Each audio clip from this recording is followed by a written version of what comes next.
Welcome back to MKE Gadgets. Today I've been asked to make these little pins for a camping table. And I have a client who asked for a command performance. So that's what today's project is about. The project starts out with a bar of 60/60 T6 aluminum, 3/4 inch diameter, and the part is just about 2 inches tall. I bought my material at Speedy Metal. You can find them at speedymetal.com. They ship just about everywhere, and there's no cut charge. So I was given this broken pin for a camping table, and you can kind of see it's split. There's 4 of these on each table, and if this one failed, the other ones are going to fail. So the first thing I did was made a detailed drawing,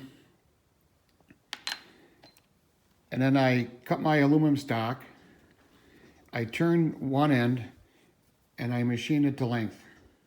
So what we're going to do today is turn the other end, and I'll show you how this fits into the table. So stick around and see how you can use a lathe to fix a table. So here's a broken off plastic one, and it fits into this tube, and it was bolted to this table. Well, you can kind of see how this broke. So here's the replacement one I made. And the client asked me to make this part a little bit longer, so it fits into here. Hey, that looks pretty good, doesn't it? So here's the table, and when you expand the table, it fits into these 2 pins here. So I have to make sure the opposite side fits into the table. And that fits in there nice and snug. So when this table is all folded out and flat, here you can see the shot of the table all folded out flat. And when you camp, you want all your equipment to be compact as much as possible. So this will roll up, and then this will collapse. It all fits into this bag down here in the bottom. This table requires 4 pins, and this client has 2 tables. So all I gotta do is make a total of 8, and this job is done.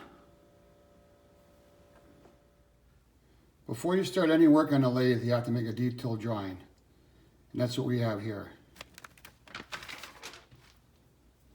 So off camera, I took this bar of 3/4 inch aluminum, cut it off, and I turned the first side. So now we're going to turn the second side.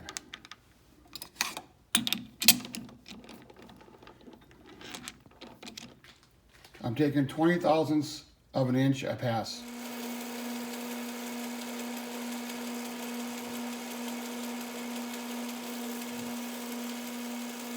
So that should be 200 thousandths off.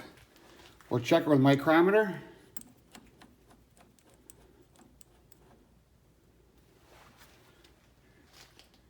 And we're at 575. A few more passes and we'll be done.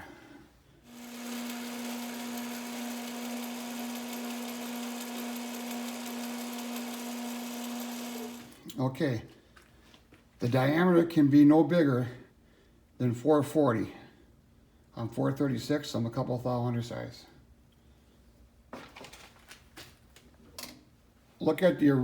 So if you look at the original part, this part is rounded over, and that fits into a hole and to a clip. So we're going to use a file around that over.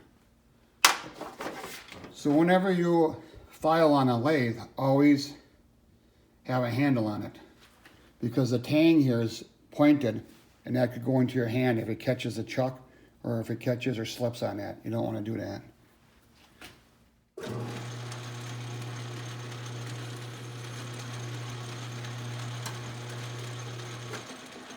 So I want to check the width of the web here, and that should be 110 thousandths. Let's see how we did.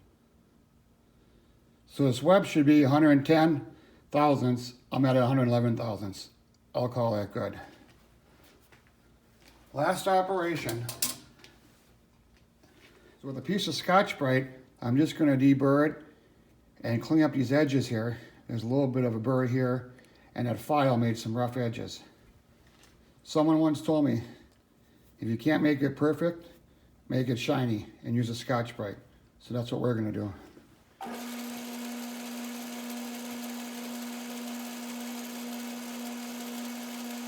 So we have it all polished and cleaned up and the size. Well, I returned to the lathe and finished all 8 of the pins. So it took about 4 hours to do all this. I had to make a drawing off of the broken part, reverse engineer that. I started out with a longer bar of aluminum, 3/4 inch, 6061 T6. And I made 8 pegs for a table. Quite often I get asked, what do I do with a lathe? Why do I have a lathe? And this is one of the situations I can do. I can make parts, repair parts. It's kind of fun to do. So I hope you enjoyed this video. And remember, if you only learn one thing, Scotch-Brite, that's the machinist's friends.